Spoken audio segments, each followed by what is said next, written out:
welcome to my YouTube channel. How are we feeling? Because today we're painting Billie Eilish and I am so excited to share the entire process and everything I did to paint her. I'm not gonna gatekeep one thing. So the very first thing that I do while painting is wash a color. And that's just to basically cover the entire canvas and not leave any of the white showing. Don't worry too much about getting the colors correct right now, as this is just day one of painting and we just do a blocking at this stage. Day two is where you get all the meat, all the details of the painting. And so if you're curious about my palette, I use ivory black, cadmium yellow, cadmium red, titanium white, and in this painting I added ultramarine blue, though I don't always use it. And for my painting medium, I use a mixture of 3 parts Gamsol and 1 part linseed oil. And this is how you get the paint thin enough to do a wash. And I also want you to note that this whole video is 12 hours of painting condensed down into 16 minutes. So if you think I'm going too fast, don't worry, I'm not. This is just a time lapse. And I also want you to see here that I'm no longer using any of the medium. In the wash stage, we reapplied all the medium that was needed for the canvas. So this is just straight up paint. And as you can see here, after the wash, I'm just loosely defining where the facial features are. I have the photo pulled up on my phone beside me and I'm just estimating where it should all go. As I said before, details are for the second day painting, so do not stress over it too much. It doesn't look pretty right now, and you know what? That's completely okay. We're just building a good foundation for later. And I think that's a wrap for day one. That's where I called it. So for the second work day, I use an oiling out mixture of 3 parts linseed oil and 1 part Gamsol. And so here's day 2, or I should technically say day 5 since it took 5 days to dry. But I also want to note that it is summer for me, so it dried a little faster. So don't compare my drying times with your drying times because weather can make it change. And here I'm applying that mixture onto the dry painting and I'm bringing life back into that canvas. I'm also tapping out the excess oil off my brush and I'm getting an even coat of oil onto the painting. It is vital though that you wipe down the oil with a clean rag. Linseed oil will yellow over time and it will dry extremely slow, so we don't want a lot of it on our canvas. As I'm applying color with my brush, you can see that the paint is applying smoothly, but it's not extremely wet. And that's the kind of consistency you want after oiling out. If it's still too runny while you paint, that means you have to wipe it down some more. I also have to add that I am painting my bedroom, which is not ideal, but I do have a fan going for ventilation. Gamsol is a much safer alternative to turpentine, but you still want a preventative measure. And if you can crack a window open, that would be perfect too, but I live in Texas, so that's not happening. And I want you to take note too that I do these downward motions when I use my paintbrush, and this is how I normally paint. The brushes that I'm using for this painting are mostly Rosemary & Co. Series 99 brushes in the sizes 0 and 2. However, I do love me some brushes from Amazon and Michaels, and you know, they're nowhere near the quality of Rosemary & Co. Not sponsored, but those brushes do their job. And later in the video, you can see me using like a cheap soft brush sometimes to do some blending. I feather in some strokes very lightly to soften the already made brush strokes. Also, the brush I used for the wash was a cheap brush from Michaels, so there you go. I also think it's important to add that when I paint, I don't mix every color that I see in the picture. It's very time consuming this way, and I personally don't find it to be necessary for this kind of wave painting. I usually mix a base color like a skin tone, and then as I'm painting, I'm mixing transition shades and then more orangey or green tones. And for this, you just need a basic understanding of the color wheel. If the color is too orange, add its complement, which is blue. Or if the color is too red, add some green, and that will mute the color down. And color mixing should really be its own separate video, but I will say, when I mix colors, I usually start with black, and then add some red, and then a lot more yellow, and then white. And if it's still too dull, that means it needs more of that red and yellow. And lots of artists stay away from black, but if you can understand how to use it, it will give you very beautiful skin tones. However, I will say it's not the best for beginners, and they will often struggle with that. You can see here that I often start with punching in the dark colors first when starting facial features, and this just helps me gauge the tones a little better, and I find it easier to paint this way.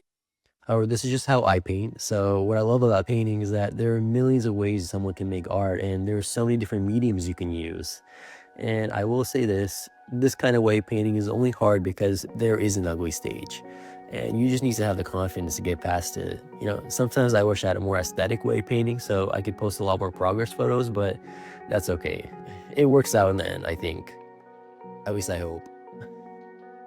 Okay, anyways, I'm just gonna stop talking for this point in the video because I want you to focus in on how I'm really finishing up that face in the painting.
So you can see that it's really the little brush strokes that make the painting come to life.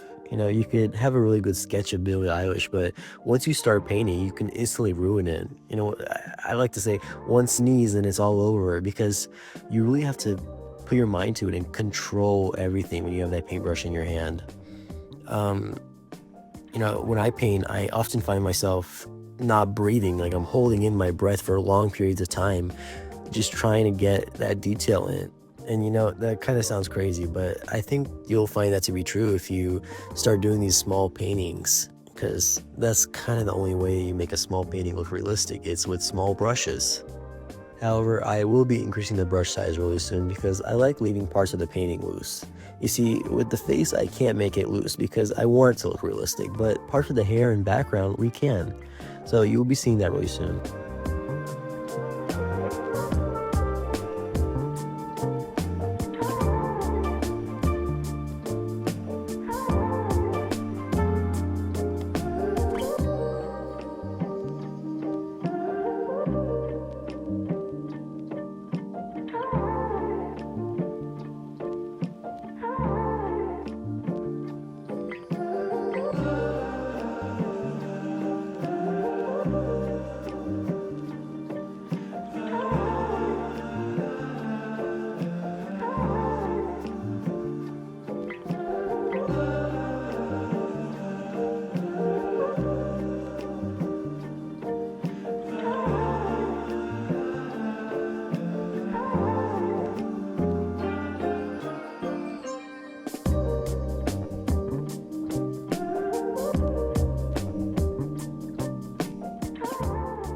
I think it's good to add that in the detail stage, I am using a projector method to get the proportions right, but I'm only doing this because I'm using this painting as a study for my original work. I'm doing this study to practice boring paintings, and it's not to practice getting proportions right. I'm working on a large series of original paintings, which I am so excited about, but I realized I needed a break. And this cinematic blur in this Billie Eilish photo was perfect for the kind of effect I want to see in those kind of paintings. If any of you follow me from Instagram, you know that I love painting cinema, like the movie scenes, TV scenes, any of the above really. And I really want to incorporate that cinematic look into my original work. However, if you are a beginner, I would advise you not to use this method, or the grid method, or charcoal transfers really, because it's important to understand proportion and understand shape. Practice that first, build a foundation, and then start using those kind of tools. If you're passionate about art, then you want to become better as an artist, and that's the goal really. I've been painting for more than a decade and making art my whole life, and I taught all of this myself. And so I'm basically telling you everything that I would want beginner me to know. And another thing that I wish beginner me knew about painting is lighting. Where you paint and how bright the environment matters so much, and you don't hear a lot of artists talking about it. When I paint, I use two dimmable studio lights and I point them on both sides of my painting, and I make sure to decrease the brightness a little bit. This matters because if it's too bright, then that means you're going to make the painting too dark. Also, make sure the light is anywhere near 5000 kelvins because you don't want it to be too cool or too warm of a light, obviously. And I only say all of this because you could be putting so much work into a painting only for it to look bad outside of your studio. So lighting is really important.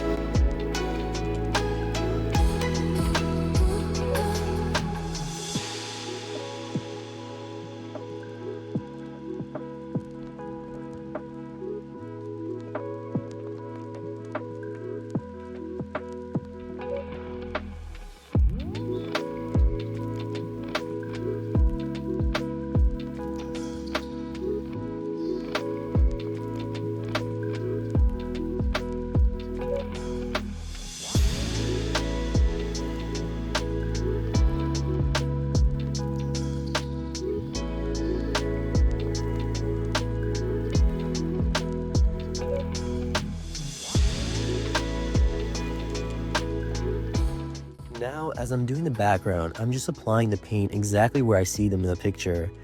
If I wanted to, I could just take a gigantic brush with one color and just block in the background, but you wouldn't get that blur effect and it wouldn't have a lot of dimension.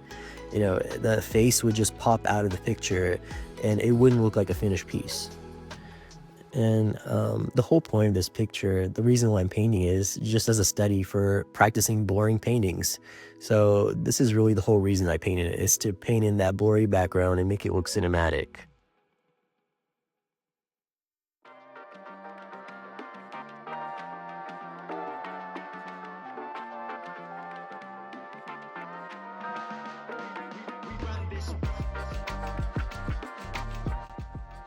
Here you can see I'm using that soft brush I was talking about before, but this is not the only way you get a blur effect.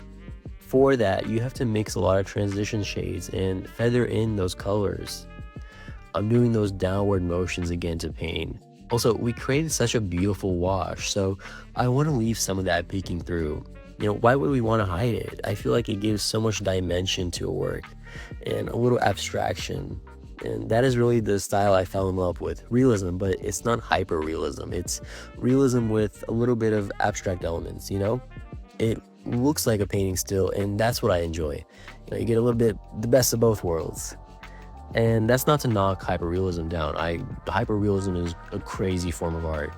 I respect it so much, but it's not what I set out to create. Here I'm starting the other side of the background, and as I'm painting, I see things wrong with the side I already painted, so I go in with my brush and just pop in different colors as I see fit. I make sure too that I don't have too much paint on my brush. When I'm going in my palette, I like to wipe off the excess paint. And for the blur effect, the whole trick is really softening up those edges. And so that is what I'm doing in this painting. I think after this bridge structure in this painting is finished, we can really take a deep sigh of relief because the hard part is over. You can really have fun with the painting after that. And I say it's hard because there's a lot of parallel lines in that structure, and we also have to blur those lines on top of it. So it does make for a bit of a challenge.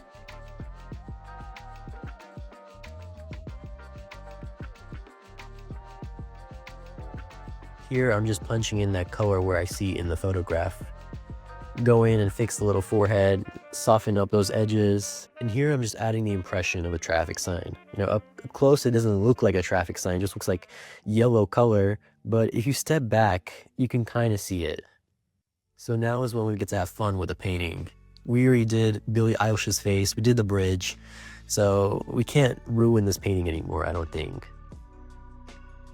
Again, I don't have a lot of paint on my brush in this stage because I want some of that streaky wash coming through in the painting, and the only way to do that is not covering it up that much with a ton of paint. And if I really wanted to, I could just leave the painting like this, give it more abstraction, but I really did want it to give it that cinematic finished look. we're about to cross the finish line, and I am so excited. At this point in the painting, it's already 2 a.m., so I'm just ready to get to bed. But it is important to wake up the next day and look at the painting, flip it upside down, take a picture and reverse it, and just see if there are any flaws with it, because you don't want a flawed painting. And now that we're nearing the end of the painting, I want to say a huge, huge, huge thank you to anyone who made it this far in the video. Thank you for spending the time with me, and I hope you learned something from this video. And if you didn't, maybe you'll learn something in the next one. I don't know.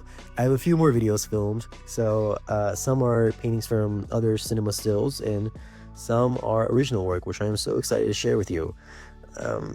So here's the finished product. This is Billie Eilish. Thank you so much for watching.